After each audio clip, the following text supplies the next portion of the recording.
Thanks, everybody. Thanks for clapping to the level that the sound man wanted. We appreciate you. My name is Virginia Jones.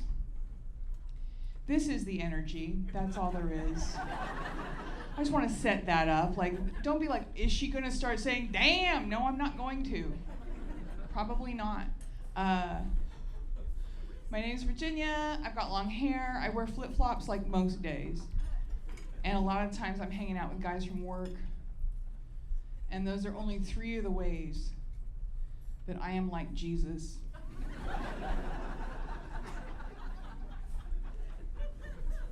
I put that joke on Facebook and my sister said, screw you, what are 2 more?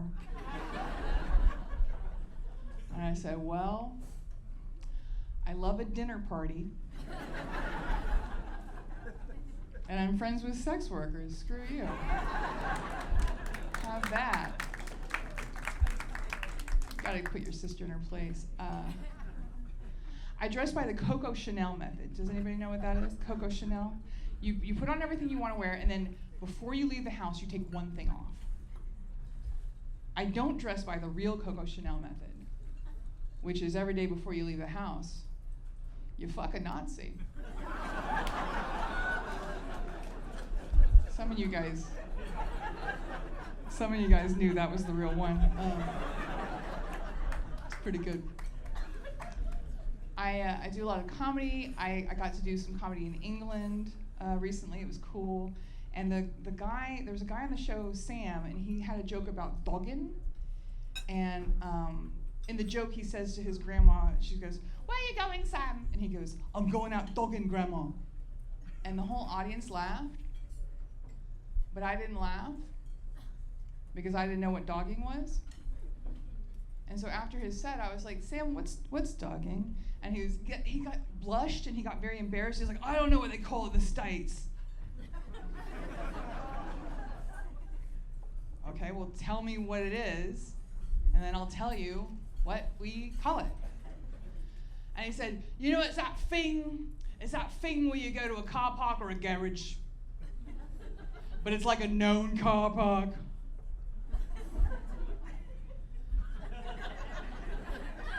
And then you have sex in a car in the car park and other people watch you and masturbate."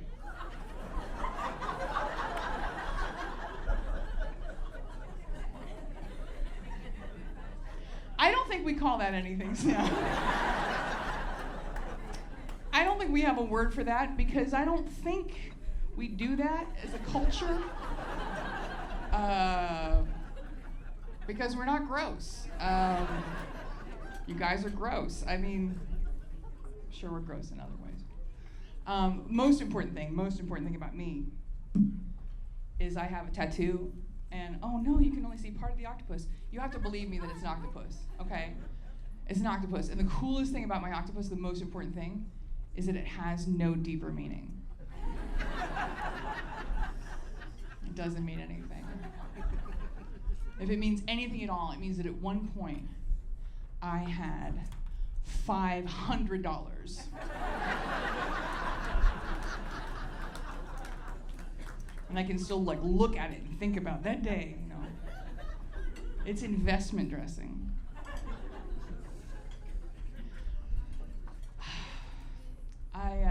I got free advice for everybody, which is don't date comics. And here I mean the men, because the women are great.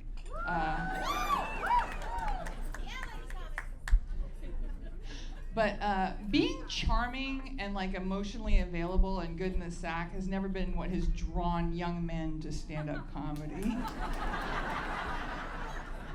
Like, I think sometimes women land at stand-up because we've got something to say and Dad wouldn't listen, but like, men wind up in stand-up because it is the last possible option that they have to get women to pay attention to them. Like, it's after DJ. Stand-up is below DJ. Sometimes comics will say things that I don't agree with, like, stand-up comedy is my therapy. I love stand-up comedy. It's my therapy. And it isn't, you know. It's not. Stand-up comedy is the drug that makes you forget you need therapy. Right? Like, go to therapy. And sometimes comics are scared to go to therapy. They're like, well, what if I'm no longer funny? What if I go to therapy and I'm no longer funny? That's not a danger. That's not a danger. You're going to be every bit as funny as you were before therapy. The danger is that you will stop needing to make strangers laugh for your self-esteem. You'll just be happy. And then you won't do this. I don't like it when male comics wear wedding rings on stage, because it's like, why would I listen now, you know?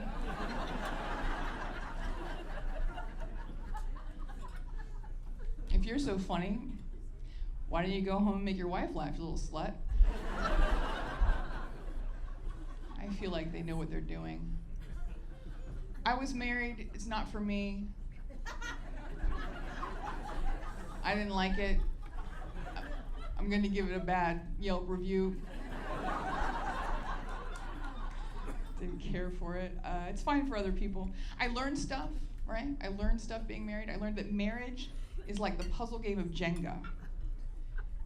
It can stand for a long time, even after it's full of holes. And there's like no foundation left really to speak of. And that both things can be destroyed by one drunk slut at a party.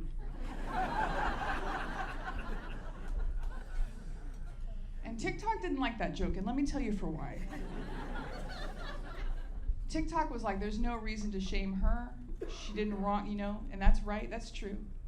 But I've been doing comedy for a minute, and I know the joke doesn't work the same when I say my friend Erica.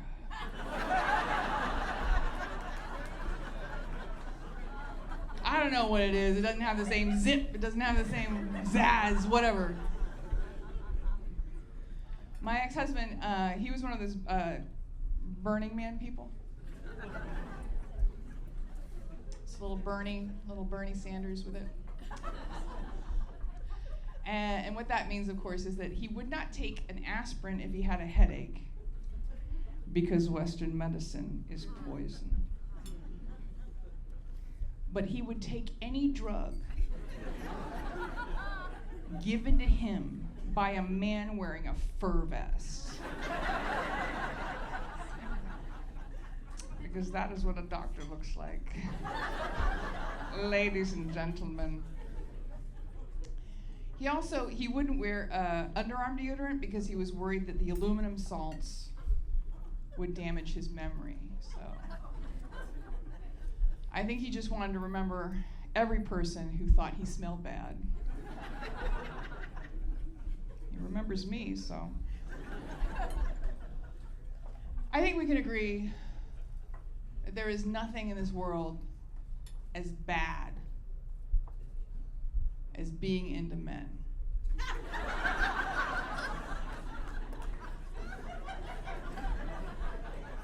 I wouldn't have chose it. I can tell you it's not a choice because I would not have chose it. Being attracted to men is like being a person who is starving, but all you can eat is mushrooms you pick yourself. So you're just in the forest with a basket. And look, some of them are gonna be toxic. But you can't tell by looking. But everybody acts like you can. And so you're just gonna be throwing up a lot of the time, and if you complain about it, people will go, "Why didn't you pick better?" I don't know, man. I thought this one looked okay.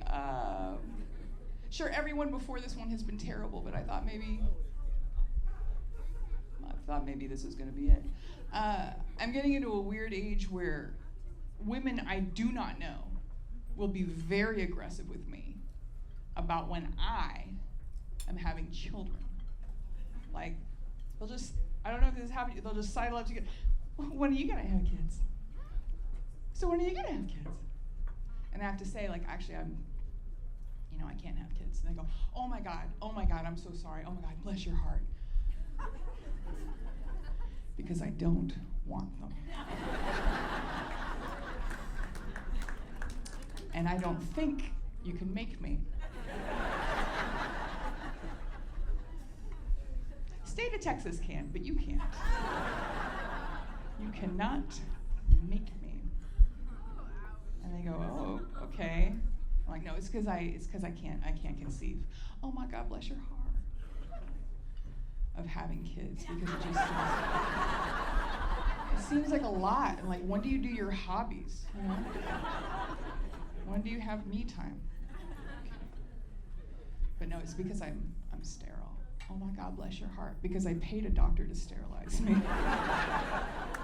Paid a doctor to sterilize me, and it worked, and that's how that goes. I did have a shot at motherhood recently. My 20-year-old niece came to live with me for a couple months, doing an internship, and it was very cute. She got to live with her weird spinster aunt in LA. And we had to talk about smoking pot in the house and smoking pot outside the house and how we didn't do that. And she really did very well, right up until the last week. And I walk into the kitchen, she's smoking pot on the porch. The door's open, I close it because all of your modern pot smells bad.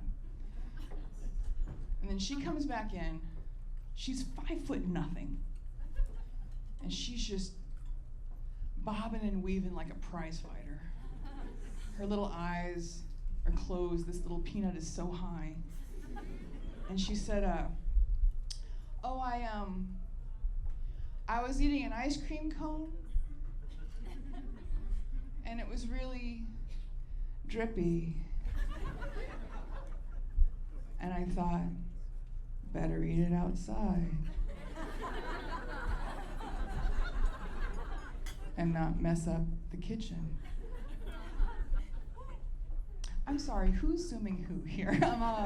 I'm sorry, miss, Grandma has smelled pot before, okay? And I didn't say anything because I assessed the situation, and I didn't want to fuck with it. And so, but in that moment, I realized every time I ever thought I got away with telling an adult that I was not high, they knew I was high. They, like me, didn't want to fuck with it. And by extension, every time in my life that I told my friend, don't worry, no one knows we're high. Everyone knew we were high. So I had like a little existential crisis, like just in the moment. I did do mushrooms last Christmas because that is what Christmas means to me. Clean that third eye. And then I was shopping for chocolate mushrooms online because I'm a modern lady. And my boyfriend at the time was like looking over my shoulder, and he was like, you know, I've actually never done mushrooms. And I said, oh, well, you've done acid. And he said, no. I said, well, you've done ecstasy. Like, what are you, a child? And he got very defensive, and he said, you know, I didn't grow up like you. I'm not a city kid. I didn't have your experiences. I grew up on the central coast of California.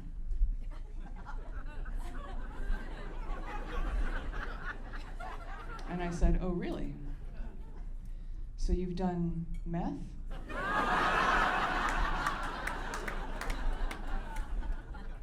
And he said yes. Yes. Santa Maria has done meth. So that's how I found out my partner had done meth. I just think you should have the meth talk within the first, 10 years. I'm fat. Sorry, society. Sorry, Hollywood. Sorry, strange men on the internet for some reason. very mad at me about me being fat. Why am I looking at someone I don't want to bang? I don't know. I don't want to bang you either, like samesies, let's shake on it. But of course, the person who is most bummed out by my fatness is my mother, which is weird because she is a fat.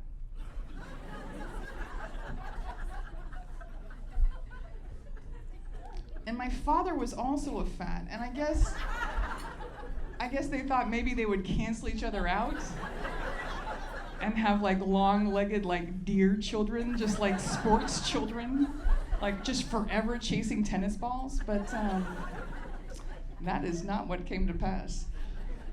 My father proposed to my mother in a Dairy Queen. I am 1/3 Blizzard. And every once in a while, a teenager will turn me upside down to prove that I'm thick. And that is not necessary. Everyone knows I'm thick. I do try to like myself no matter what weight I am, but it's hard because I know other people don't. That's a joke that I tell that no one likes. No one likes it because it's true, but I like it. One of my friends came up to me the other day and she said, "I'm pregnant." And I said, "Oh my God, what are you gonna do?" And she said, "Have a baby with my husband, like we wanted." Oh, right. Right. I forget that that's like a thing you can do. I always say the same thing when someone gives me their special news, and I'm like, "Thank you for sharing this with me. Congratulations, mazel. Goodbye forever, see you never." And this lady got really mad when I said that. She's like, "It's not gonna be like that. It's not gonna be like that. I'm still gonna be cool. I'm gonna be a cool mom. I'm gonna be out drinking tequila, dancing on tables and shit." And I had to tell her, "I'm sorry. There's actually no such thing as that. There's no such thing as a cool mom. To be a mom means you have to like just pour all of your love and intention and energy and like just kind of like life force, you know, if you're doing it right, like into this other person. And there is nothing cool about that."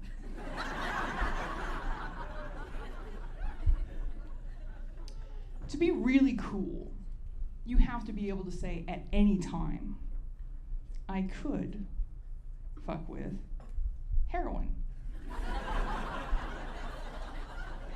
Just take 6 months off, really learn how to blow that horn, you know? 8 months, a year, whatever, fuck it. You can, good news, be a cool dad, because fatherhood is something that happens to men on weekends. If they fucked up, alternate weekends. If they've really fucked up, never. How does that work? You fuck up, the less you have to do? I'll fuck up. You ever meet a hippie couple that tells you that they ate the placenta and you're like, why stop there?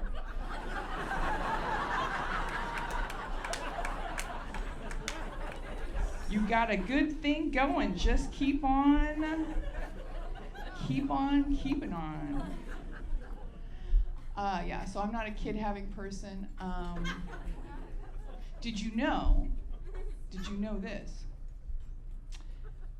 If you don't have kids, you do not have to recycle.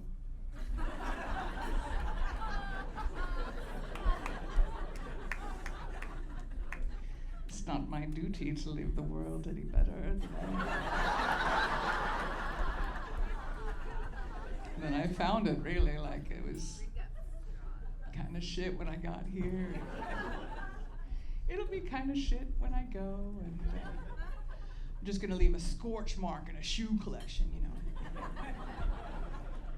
But I like kids. I know kids. There's some in my family, and my sisters both have kids, And so I have 2 nephews. I have the adult niece. She doesn't count anymore. I have 2 nephews that are little. And I like one of them I love a lot. And then there's the other one, who also is one. And the one that I love a lot is kind of shallow. It's because he's biracial, and that for some reason makes me feel cool. Like there's a black kid that pretty much has to talk to me. The other one's fine, but he's just made of white people, and it's like, did we need him?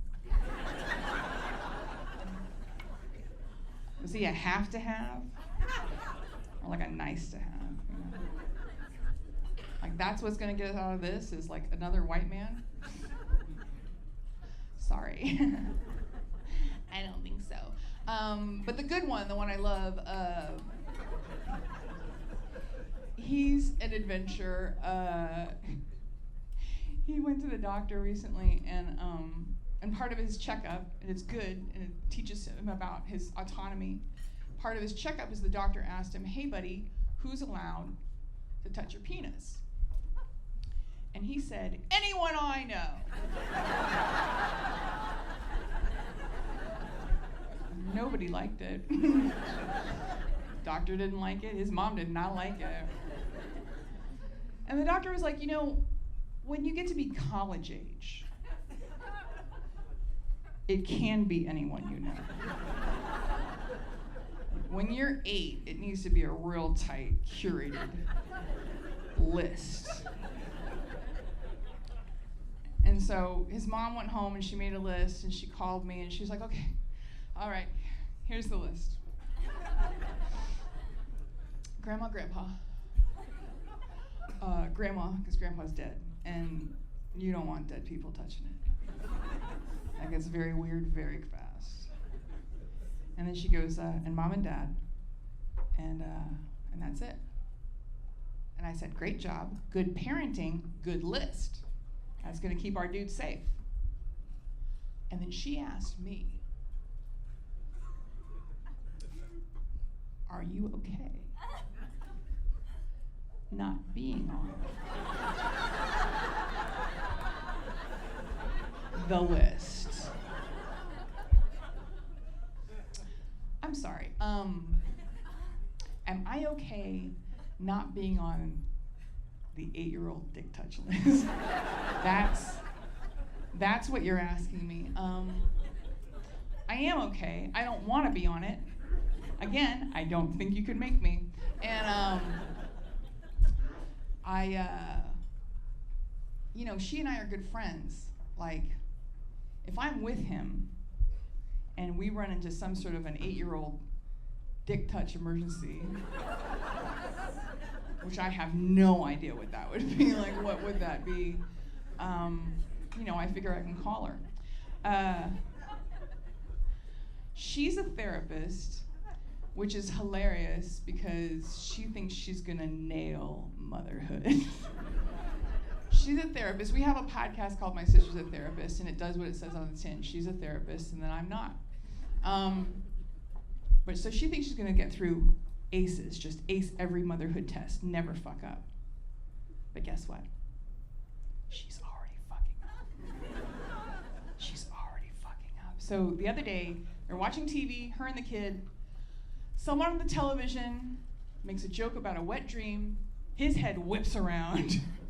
And it says, "Mom, what's a wet dream?" And she panics. She panicked. She thought she was gonna get to have the sex talk when she wanted to. Not just when dude hears something. Like she had it pictured in her mind, like sitting down, having cocoa maybe. Tells her kid all about wet dreams. So she panicked and she said, "Buddy, it's when you pee the bed. It's when you wet the bed." And he says, "Okay, all right." Takes that in. The next fucking day, 1 day later, they're at Target. Because moms are always at Target. If you need to find a mom, go to Target. They're at Target, they're shopping for duvets because dude has decided he is too old for the race car duvet. And so they're looking at duvets, and he finds a nice one that he likes. And then he says in a loud, clear voice, I hope I don't have a wet dream on this one. And it's her fucking fault because she did it. Thank you. I'm Virginia Jones. I've been great.